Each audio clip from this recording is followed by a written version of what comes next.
இதோ உங்களை தேடி முதன்முறையாக வசீகரமான தொழில்நுட்பம் மற்றும் அதிவேகமான செயல்திறனுடன் UFX மொபைல். மெல்லிய தோற்றத்துடன் முற்றிலும் சிறப்பாக எல்லோருக்கும் எளிதாக UFX மொபைல். உங்கள் நவீன தலைமுறைக்கான mobile. UFX Mobiles. Make your move. For the very first time coming your way is an irresistible combination of speed, style and technology. UFX Mobiles. Exceptionally sleek, totally advanced, and now the phone that everyone can afford to touch. Your next generation mobile. UFX Mobiles. Make your move.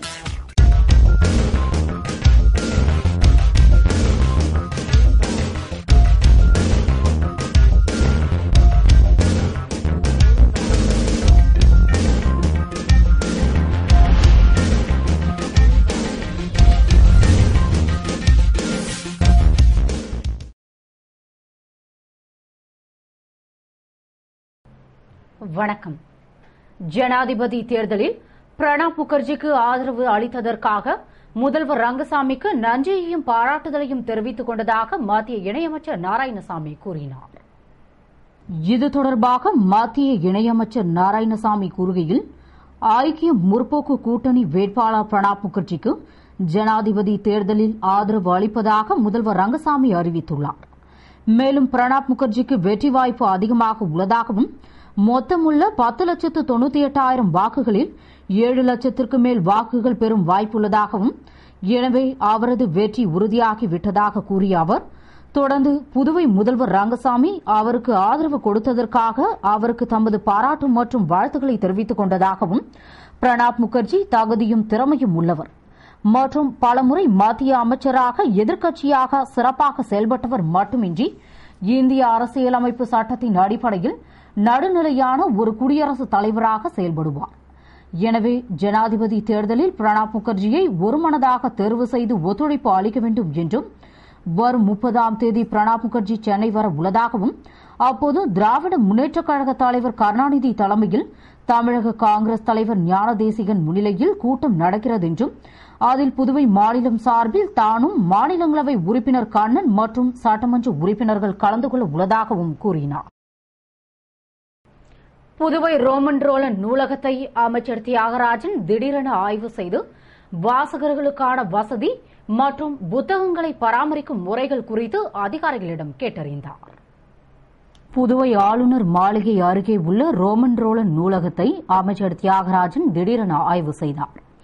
அப்போது நூலகத்தில் உள்ள புத்தகங்களை பார்வையிட்ட அவர், அங்குள்ள அதிகாரிகளிடம் நூலகத்தில் வாசகர்களுக்கான வசதி மற்றும் புத்தகங்களை பராமரிக்கும் முறை குறித்து கேட்டறிந்தார். ஆய்வின்போது கலை பண்பாட்டுத்துறை இயக்குநர் மலர்கண்ணன் மற்றும் அதிகாரிகள் பலர் உடனிருந்து அமைச்சர் கேட்ட கேள்விகளுக்கு விளக்கம் அளித்தனர். பொது லைப்ரரி 175 ஆண்டுகளுக்கு முன்னால் ஆரம்பிச்ச லைப்ரரி. இதுல கிட்டத்தட்ட 4 லட்சம் புத்தகத்துக்கு மேல இங்க இருந்துட்டு இருக்குது. ஒரு நாள் ஒண்ணுக்கு ஒரு 1000க்கும் மேற்பட்டவங்க இதை பயன்படக்கூடிய சூழ்நிலை இருக்கு. இது கொஞ்ச நாளா கொஞ்சம் சுத்திகரிப்பு இல்லாம இருக்கிறதால இப்போ இதை புதுப்பிச்சு சுத்தம் பண்ணிட்டு இருக்கிறோம். அதுக்கு அடுத்ததாக எல்லாமே கம்ப்யூட்டர் வைஸாக இருக்கக்கூடியது எல்லாத்தையும் செய்யக்கூடிய ஒரு சூழ்நிலை ஏற்படுத்திருக்கோம். அடுத்து அதற்கான அடுத்த கட்ட வேலைகளை உடனே செஞ்சு மாடர்னைஸாக என்னென்ன பண்ணணுமோ அது கொண்ட ஏற்பாடுகளை செய்ய போகிறோம்.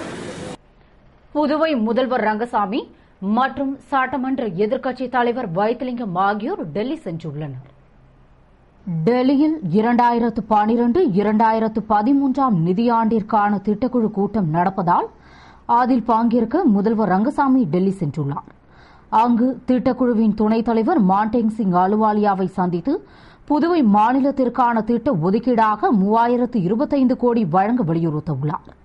இதனிடையே காங்கிரஸ் காரிய கமிட்டி கூட்டத்தில் கலந்து கொள்ள சட்டமன்ற எதிர்க்கட்சித் தலைவர் வைத்திலிங்கமும் அவருடன் மத்திய இணையமைச்சர் நாராயணசாமி, மாநிலங்களவை உறுப்பினர் கண்ணன் ஆகியோர் டெல்லி சென்றுள்ளனர். ஆனால் பிரதமரின் புதுவை வருகை தொடர்பான நிகழ்ச்சிகளை கவனித்துக் கொள்ள வசதியாக மாநில காங்கிரஸ் தலைவர் ஏ.வி. சுப்பிரமணியன் காங்கிரஸ் காரிய கமிட்டி கூட்டத்தில் பங்கேற்க டெல்லி செல்லவில்லை. ஜனாதிபதி தேர்தலில் காங்கிரஸ் வேட்பாளருக்கு ஆதரவு தெரிவித்த முதல்வர் ரங்கசாமிக்கு மாநிலங்களவை உறுப்பினர் கண்ணன் நன்றி தெரிவித்துள்ளார். இதுகுறித்து மாநிலங்களவை கண்ணன் கூறுகையில், காங்கிரஸ் கட்சியிலிருந்து பிரிந்து சென்றவர்கள் மீண்டும் காங்கிரஸ் கட்சிக்கு திரும்ப வேண்டும் என்பதே தமது விருப்பமாகும் என்றும், அதுபோன்று சட்டசபை தேர்தல் பிரச்சாரத்தில் ரங்கசாமி கையில் காங்கிரஸ் கொடி பறக்கும் காலம் வெகு தொலைவில் இல்லை என்று தாம் பேசியதாகவும், இத்தகைய சூழலில் ஜனாதிபதி தேர்தலில் ஐக்கிய முற்போக்கு கூட்டணி வேட்பாளராக போட்டியிடும் பிரணாப் முகர்ஜிக்கு என்ஆர் காங்கிரஸ் தலைவரும் புதுவை முதல்வருமான ரங்கசாமி தமது கட்சியின் ஆதரவை தெரிவித்துள்ளார். மேலும் காங்கிரஸ் வேட்பாளருக்கு முதல்வர் ரங்கசாமி ஆதரவு தெரிவித்திருப்பது மிகுந்த மகிழ்ச்சியை அளிப்பதாகவும், அவருக்கு காங்கிரஸ் சார்பாக தனது மனமார்ந்த நன்றியை தெரிவித்துக் கொண்டதாக கூறினார். புதுவையில் சென்டா கவுன்சிலிங்கிற்கு விண்ணப்பித்த மாணவர்களுக்கான பதிவெண் இணையதளத்தில் வெளியிடப்பட்டுள்ளது. புதுவையில் மருத்துவம், பொறியியல் உள்ளிட்ட தொழிற்படிப்புகளுக்கான சென்டா கவுன்சிலிங்கில் பங்கேற்க 7000 மாணவர்கள் விண்ணப்பித்ததை அடுத்து விண்ணப்பங்களில் உள்ள விவரங்களை கணினியில் பதிவு செய்யும் பணி கடந்த 21ஆம் தேதி புதுவை பொறியியல் கல்லூரியில் துவங்கி இறுதி கட்டத்தை அடைந்தது. எனவே விண்ணப்பங்களின் பதிவின் பற்றி தெரிந்து கொள்ள சிறப்பு ஏற்பாடுகள் செய்யப்பட்டு பதிவு எண்கள் இணையதளத்தில் வெளியிடப்பட்டுள்ளது. எனவே கவுன்சிலிங்கிற்கு விண்ணப்பித்த மாணவ மாணவியர்கள் சென்டாக் இணையதளத்தில் தங்களுடைய விண்ணப்ப எண்ணை குறிப்பிட்டு பதிவு எண்ணை அறிந்து கொள்ளலாம் என்று சென்டாக் நிர்வாகம் தெரிவித்துள்ளது. இதில் இடஒதுக்கீட்டு விவரங்கள் மற்றும் தரவரிசை பட்டியல் வெளியிடவில்லை என்பது குறிப்பிடத்தக்கதாகும். புதுவையில் நடந்த மாநில அளவிலான கிரிக்கெட் போட்டியின் பரிசளிப்பு விழாவில் இந்திராநகர் தொகுதி காங்கிரஸ் பொறுப்பாளர் ஏகேடி ஆறுமுகம் கலந்து கொண்டு வெற்றி பெற்ற அணிகளுக்கு பரிசுகளை வழங்கி பாராட்டினார். புதுவை ஈகிள் ஸ்போர்ட்ஸ் கிளப் மற்றும் ஹெல் பாய்ஸ் கிரிக்கெட் அணி சார்பில் மாநில அளவிலான கிரிக்கெட் போட்டி நடைபெற்றது. 43 அணிகள் பங்கேற்ற போட்டியில் நாவர்குளம் கிங் ஸ்டார் அணி வெற்றி பெற்று முதல் பரிசையும், முத்திரையர்பாளையம் ஈகிள் ஸ்போர்ட்ஸ் கிளப் அணி 2ஆம் இடத்தையும் பிடித்தது. அதற்கான பரிசளிப்பு விழா விளையாட்டு சங்க நிர்வாகிகள் சுந்தர், பாண்டியன், பழனி முன்னிலையில் நடைபெற்றது. அதில் சிறப்பு அழைப்பாளராக கதிர்காமம் வட்டார காங்கிரஸ் தலைவரும் இந்திராநகர் தொகுதி காங்கிரஸ் பொறுப்பாளருமான ஏகேடி ஆறுமுகம் கலந்து கொண்டு வெற்றி பெற்ற அணிகளுக்கு பரிசுகளை வழங்கி பாராட்டினார் மற்றும் கிரிக்கெட் அணிகளுக்கு தேவையான உபகரணங்களை வழங்கினார். விழாவில் விளையாட்டு சங்கங்களைச் சேர்ந்த நிர்வாகிகள் உள்பட பலர் கலந்து கொண்டனர். ஜாதி சான்றிதழ் தர அதிகாரிகள் அலைக்கழித்ததால் மாணவி தற்கொலைக்கு முயன்றதை கண்டித்து சட்டமன்ற உறுப்பினர் பெரியசாமி தலைமையில் மக்கள் தாசில்தார் அலுவலகத்தை முற்றுகையிட்டதால் பெரும் பரபரப்பு ஏற்பட்டது.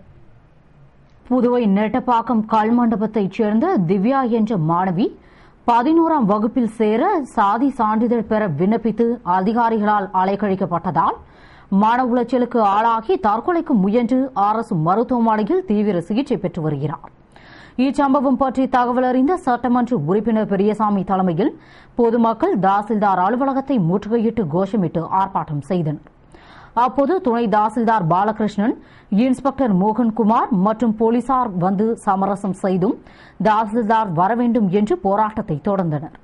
உடனடியாக தாசில்தார் தயாளன் விரைந்து வந்து பேச்சுவார்த்தை நடத்தி சான்றிதழ் குறைபாடுகளால் தான் சான்றிதழ் வழங்க தாமதம் ஏற்பட்டது என்று கூறி வாரம் ஒருமுறை குறைதீர் கூட்டம் நடத்தி சான்றிதழ் மற்றும் பிரச்சினைகளை தீர்க்க நடவடிக்கை எடுப்பதாக உறுதியளித்து மாணவி திவ்யாவின் சாதி சான்றிதழை அவரிடம் ஒப்படைத்தார்.